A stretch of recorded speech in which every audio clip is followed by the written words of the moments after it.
Go ahead and call this meeting of the Pittsburg City Commission to order. Will you stand with me for the invocation given by the Reverend Jim Sucraw this evening? Heavenly Father, thank you so much for all of your blessings. Thank you for allowing this meeting tonight, and thank you for giving our city good leaders, people that are caring and hardworking. We take that for granted. Tonight we just want to say a special thank you to that. Please guide them and direct them in the decisions and all of the things that will be discussed tonight, and just keep us all close to your heart. In Jesus' name, amen. Amen. Join me in the flag salute.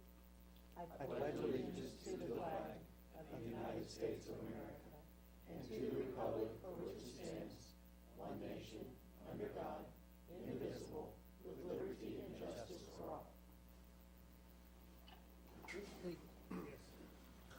Now we can make this official. I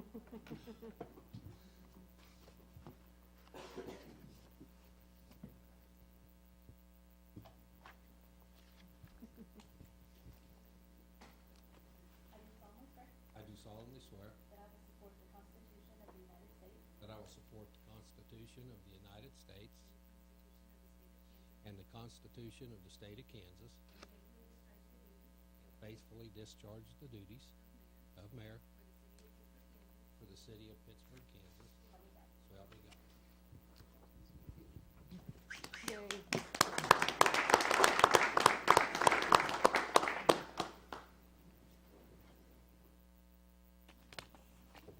Okay. I'm official now.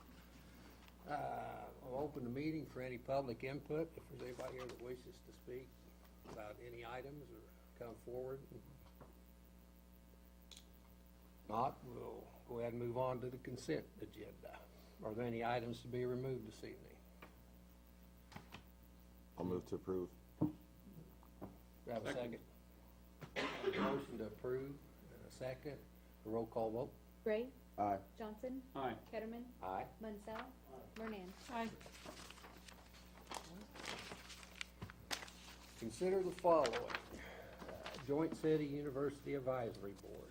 Consider staff recommendation to enter into a memorandum of understanding between the City of Pittsburgh and Pittsburgh State University to establish a Joint City University Advisory Board to facilitate, operationalize, and maximize ongoing collaboration and cooperation to assist each other in achieving mutual and respective goals and objectives, excuse me.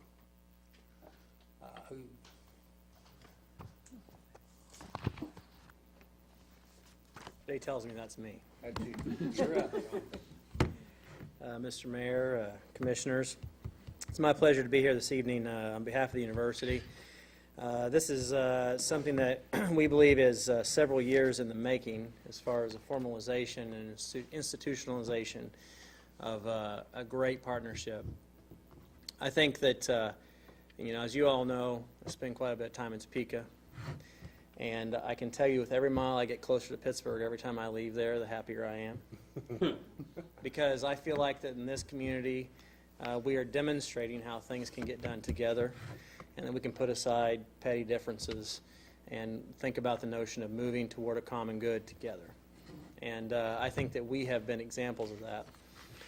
About 2 years ago, we joined an organization called the International Town Gown Association. We did that jointly with the city of Pittsburgh.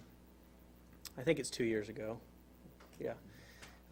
This year, in June, we'll receive an award for an impact award for exemplary partnership. 2 years in. The thing that when Darren first got here, when city manager, when Darren got here and Jay got here, we from the very beginning said our intention is to make this no less than the model community for town-gown relations, for university-city relations in the whole country. And I think that we're doing that. What we're proposing here is something that, again, is several years in the making. It's something that we've had the idea for, and we just finally are presenting it in a formal matter.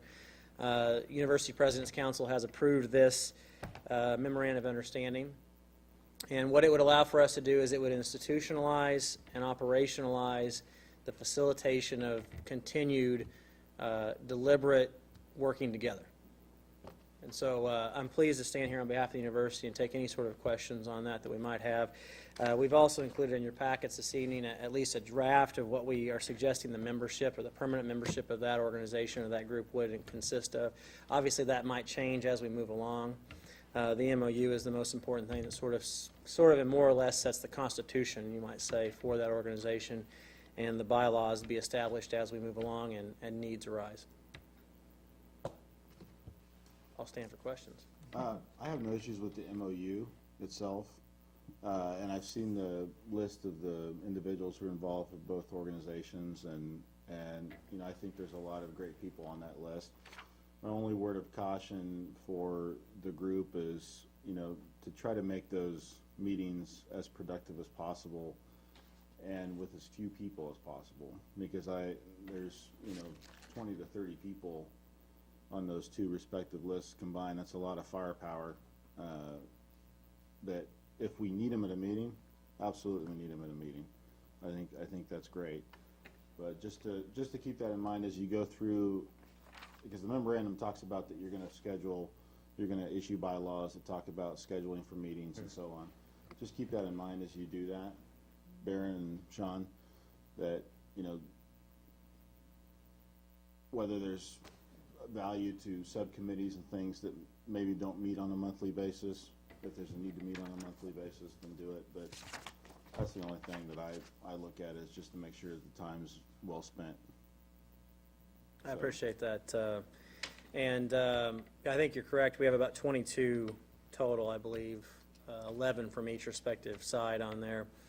And just sort of so you all know where that came from, we started with identifying the specific, I guess you might say, scope or focus of the group, and then sort of work in some ways backward to say, okay, who within our respective organizations has some sort of responsibility over each one of those, and make sure that we have a counterpart on both sides. You know, I'll say, like, we've been working under some ad hoc arrangements for now 2+ years. A great example of that is the work that we've done on the networking IT sort of work. And that I could see as an example of a subcommittee that might be, that we may not have our chief information officer always at every meeting, but we may say that that's an example of that. So we'll definitely be mindful of not belaboring. That's a perfect example. You guys are already doing it already. I just wanted to make sure to point that out, because I don't know that all those people need to be at all the meetings. I mean, there needs to be a focused effort on being more efficient. So that's it. Appreciate that. I think it's a great plan, a great idea. Appreciate that. Sean, I've got a question. Do you guys have a sense of kind of the scope of things that you hope for the group to address? Commissioner Johnson, yes, we've identified economic development, security and public safety, transportation infrastructure, public works and utilities, land use and planning, facilities, housing, tourism and marketing, and student engagement as our primary focuses of concern. Obviously, as we move along, there may be a situation wherein we identify something else that doesn't fall within one of those. I think that in some ways this sort of goes to that notion of model community, model university. What would we be concerned about? And that's what we would think. And so that would be our primary, and according to the MOU, that would be our primary charge, would be in those areas. But obviously, as we move along, if issues present themselves that don't fall into one of those categories, I guess we may need to create another category, but that's where we are. Okay. Thanks. Any other questions? I'd move to approve. I'll second. Been moved and second. All those in favor signify by saying aye. Aye. Opposed, same sign. Motion carries. Appreciate it. Thank you very much. Thanks, Sean. Thanks, Sean. Good Thank you job. very much.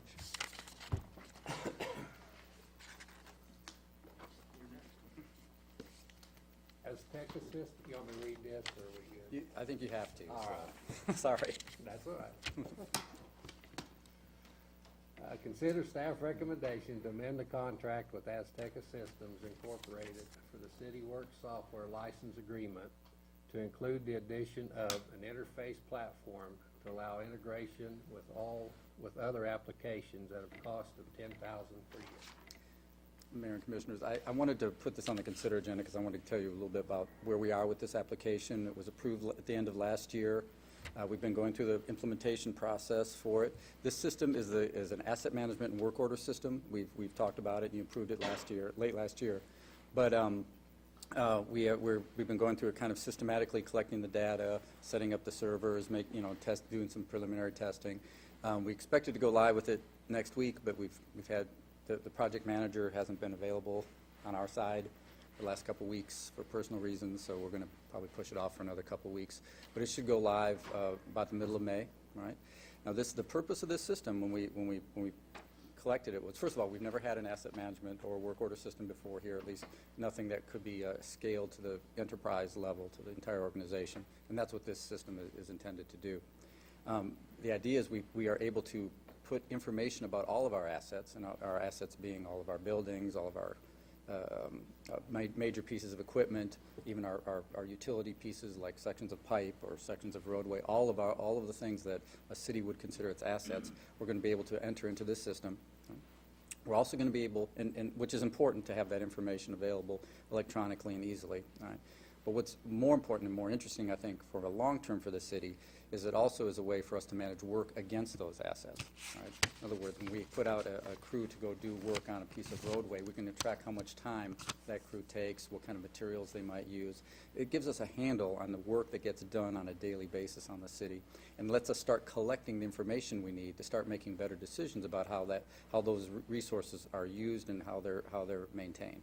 Right? So how we use our staff, how we use the equipment that our staff uses, how the assets are fixed, and what happens to them on a regular basis. All that data over time gives us a great deal of information that we can use to better use our resources, prioritize what we do, how long it takes to do things, and then better coordinate with all the work that's being done. So we see this as a very crucial system for the city going forward in the future. It's a way that we're going to be better as an organization. Right? So we're going to start with the wastewater systems. Right? There's a lot of reasons why we decided to go that route, but we're going to start with that area first. They're going to prove the system out. Then we're going to expand it to other areas of the city, other operations. Right? One of what's in front of you now is an expansion of that contract. One of the interesting things about CityWorks, or the Azteca is the company that provides this system called CityWorks, is most app software systems you pay a large amount up front and then you pay a percentage for maintenance on a regular basis going forward. That's a standard software contract. For CityWorks, we're paying just a relatively modest amount up front, and it's consistent the whole time. So it's not a big upfront cost. We didn't have to pay a big upfront cost. We paid one cost, and then that stays relatively consistent for a licensing cost over the years that we own the system. So we basically pay it as we use it on an annual basis. We started off kind of on a low level, small, seeing how far we could get. And the implementer we hired to help us implement this system really suggested that based on where we're going with the system, we should buy an upgrade to the license that allows us to interface with other systems. So we considered doing that, but for a relatively modest increase above that amount, we could buy their premium package, which allows us to interface with any system. It provides an interface platform for any system that we want to interface with. We do intend to do some interfacing. We're going to interface with our IT pipe system. That's the system that takes television shots of our sewer system that we use on a regular basis to keep our sewer systems clean and to analyze their condition. We're also going to use it eventually to interface with our asset management, or with our financial management system, which is in code. We have a lot of our water meters and things like that in that system. We're going to be interfacing with that system as well. And more importantly, in the long run, what we're really interested in doing is interfacing with a public-facing application, like an app, that the citizens can access and send us a request for service. Right? So if they see a pothole, if they see a leaking water main, if they see some issue that they want to have addressed, we're going to create an application that people can use on their phones to request some service. Now, to have all of those things and to be able to make all of that work, we need this premium license, and that's what we're asking you to agree to tonight. the company, we've worked with the company, kind of negotiated with them, because we knew we wouldn't get to this other application interfaces until next year, that they're not going to charge us for it until next year, but they're going to let us use that premium license this year before the end of the year, because we are going to actually start doing some interface work on some systems before the end of the year. But we didn't budget for the increase this year, so they put off the cost till next year's license. So that's what is in front of you. So, do you have any questions about that? That's very exciting. That's very cool, that ability then to kind of plan for the future and implement a vision is spectacular. Especially, I like the idea of the application and allowing people a meaningful way to provide feedback, that they're not just, not that it's bad that they call us and like, hey, can you do something about this pothole? Like, well, probably not as much as something as direct as that. So that would be wonderful to have something along those lines. Yeah, and go ahead. I see this as a 3-year agreement. I That's correct. anticipate we probably go past 3 years. Do you know what the cost might be in year 4, 5, 6? Right now, with the exception of some cost increases that are allowable in the contract, it's going to be around that number going forward. That's one of the things we wanted to do in some of the negotiations we had back and forth. We could have added a little piece here and a little piece there, but if we buy the premium package, then there's that's everything they offer, all right? Now, there may be a need in the future for some implementation costs if we want to go, say, full bore with a street system. We maybe have an implementer that we have to come in and help us do that. But that would be a separate contract. It'd be something completely different. And we'd come back to you with that. Are we anticipating any other issues with the work order system? Are we still on target for timelines, for, projections? Is there any other anticipated hiccups? No, technically, the system is very sound. We're very comfortable with it technically. Jeff, sneak back. I want to get confirmation from Jeff. He snuck back. But it is sound technically. We've been going back and forth with the technical side, which is what we ran into previously with the previous system. So technically, it's not an issue. We've had some personnel issues that are going to delay it a couple weeks, but no, we don't see any other problems. This new system isn't having the same issues that the old system had? No, technically not at all. Not at all. In fact, we're very happy with it. The technical basis of the new system, it integrates really well with our geographic information system, which is one of our primary drivers for this. Sure. So we're going to be able to, I don't want to promise a whole lot here, but you'll be seeing visual representations of the work that's being done. They'll be on the website. So that I don't want to give away what we're going to be doing with this thing, because it'll take a little while for us to feel comfortable with it before we roll it out. But it's going to be a system that everyone's going to be familiar with. Right. Move to approve. And I'm really glad you guys know how to do that. I'll second. Been moved in the second approval. All those in favor say aye. Aye. Opposed? Motion carries. Okay. All righty. Are there any non-agenda reports or requests? Eric? Contrary to the screen, the meeting has not adjourned. I promise you, but we are trying to make it adjourn. Yeah, we have just one thing. We didn't put it on the agenda. We've been working on it for a couple of months. As you recall, we had a citizen come in and talk about the alcohol ordinance, and would we consider the possibility, with everything going on downtown and in the community, to review the ordinance with the idea that perhaps people under 21 could go into some of the establishments and actually eat, because now they're serving food, and we have such a strict, in my mind, percentage of alcohol to food sales that you have to have in order to be a restaurant. So we, the city prosecutor, city attorney, myself, the chief of police, and we've talked to some of the businesses, have come up with something for you to consider. Henry's going to walk you through it briefly. Obviously, we don't want you to consider it tonight. We want you to take it away. But we didn't want to just put it in the packets without an explanation. So we'll be happy to, after Henry's done, answer as many questions as we can. And then if you'd consider it, on May 10th, we'll put it back on the agenda and either tweak it, throw it out, or adopt it, whatever you think you want to do. So with that, thanks, Henry. Here, I'll hand it out. You go ahead. Yes, sir.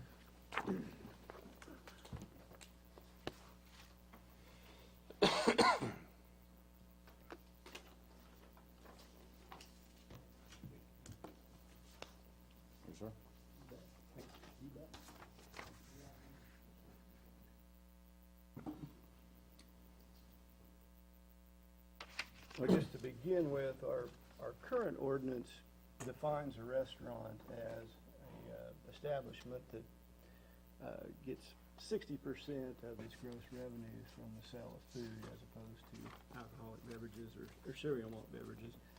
This new proposed amendment to section 6.2 of our code would essentially redefine restaurant and take away that percentage of food sales in the definition of restaurant and simply change the definition of a restaurant to an establishment that has the facilities to actually cook food on the premises and serve it on premises. Now, what it does do is it still permits entry by persons under the age 21, provided that you do sell at least 60% of your gross revenue comes from the sale of food. But if it doesn't, if you can't meet that threshold, let's say that you actually have a kitchen and you're serving food, but your gross revenues are 40% from the sale of food and 60% from liquor. Well, then you'd be able to allow persons under age 21 into the establishment to eat between the hours of 11 a.m. in the morning and 9 o'clock p.m. at night. And that also would apply to a pool hall as well, not just a restaurant. So that's for your consideration. We wanted to give it to you in advance so that you could have a chance to take a look at that and ask any questions that you might have. Obviously, these are staff recommendations, but you hold the key to how the ordinance actually ends up as far as time periods, if you so choose to relax that. But we wanted to give it to you in advance so you could take a look and ask questions. So basically 2 changes, put a time frame on it and lowered the percentage of food to liquor. Well, actually, there's a time frame if you can't meet the 60% or you are a pool hall. Okay. You would only be allowed to permit entry by minors or persons under age 21 between the hours of 11 a.m. and 9 p.m., the way that it's currently drafted. So if they meet the 60%, then they can go in anytime? That is correct, yes. You have a copy of the old ordinance, Henry, that we could also receive just to I don't compare? with me. We can get that to you. That'd be great if you could just email, that way I could see what actually has been changed. Do you know why Or a red line version or something. Do you know why the number was originally set where it was? Well, originally the number was 70%. And at some point, probably in the last, Tammy, maybe 3 years, that percentage was lowered to 60%. Was that recent? It wasn't while I was here. Oh, was it? Okay. So it's been at least 4 years that it was 60. Maybe it was 4 then. So it's at 60 now, That's correct. and so the only change then is the time frame. The city has never allowed persons under age 21 to enter onto a premises that doesn't meet that threshold of 60%. And this would allow them to do so between limited hours of the day. Really, what you traditionally think of as lunch and dinner hours. And would still use the same method to calculate that, That is correct, yes. same systems.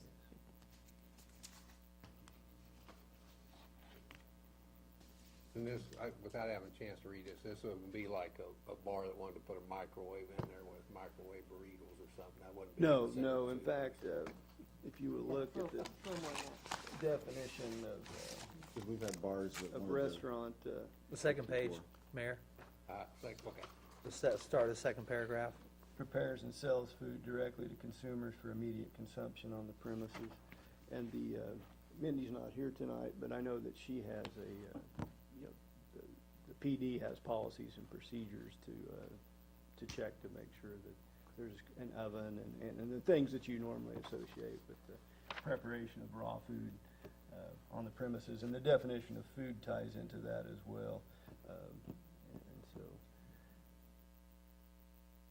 Do we think any, not trying to, do we think any additional changes need to be made to that language based on historical practices of having some establishments sell themselves as something that they're not? I mean, we've historically had a couple of those. Do we feel like that's more of an isolated event on the selling of food and selling themselves as a restaurant? I don't. Do we need to be more specific with that definition, or does our staff feel like that's acceptable? the way it's Yeah, written? we're kind of at a disadvantage tonight because we worked extremely hard with Mindy on this, and when she found out she couldn't be here, she spent a lot of time briefing Tim, who got sick today. So the whole policing aspect of it, we may be at the mercy of waiting till May 10th because, And I can reach out to you guys. yeah, I mean, outside of the meeting. they're very comfortable with it, and that's where we started, was with Mindy and Gotcha. our Okay. past experience with what it takes. And when she says it, it sounds much more eloquent and makes a lot more sense than if I'm trying to tell you that, basically, in short, we think we've covered all our bases as a community of what we've got right now in Pittsburgh, and that it would meet the threshold for everybody moving forward. With what we really wanted to achieve was, if somebody serves a good burger, even though it's a bar, can an 18-year-old go in there and have lunch without their parents? And so, And I wasn't trying to make things more Right, complicated. I just know we've had issues of people we have. saying they're a restaurant in the past when they really weren't. And I want to make sure that while we're revising this ordinance for other purposes, is there a reason to go back and revise that language as well as we're doing this? And if Sure. there's not, then that's fine. I just wanted to make sure that we were covering that. I can tell you that the prosecutor was involved, just like Darren said, Okay. in our discussions on this, and he and I are both, Wasn't that the, this is the language we need in order to Okay. police. that 70% threshold kind of separated bars from being restaurants then, wasn't it? Because they couldn't meet that, a lot of them probably couldn't meet that 70% food sale. They were mainly a bar, not a restaurant, so. I don't recall when the change from 70 to 60 occurred. The change occurred, I think, when Chatters was in business. They were not able to meet the 70%. And I know a lot of us considered Chatters to be a restaurant. And so I think that was the impetus for the drop in the Okay. food sales percentage.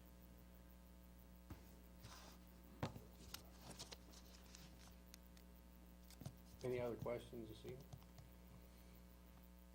Okay. Thank you, Henry. Anything else? That's all we have? I have a note, kind of a thank you note here from the folks at the Lord's Diner, and indulge me, I'll try to read it here. Thank you to all of you who were part of the donation from the city of Pittsburgh. Not only is this a financial blessing, but a blessing of your support. So many people make this amazing ministry possible, and now that it is extending to Pittsburgh community, plans are coming along, and we are looking forward to working with all of you to make this dream a reality. Gratitude and prayers from Jan Haberly, the director. Nice. So, if there's nothing else this evening, I'll entertain a motion to adjourn. So moved. Second. Moved in second, all those in favor say aye. Aye. Opposed? We are adjourned.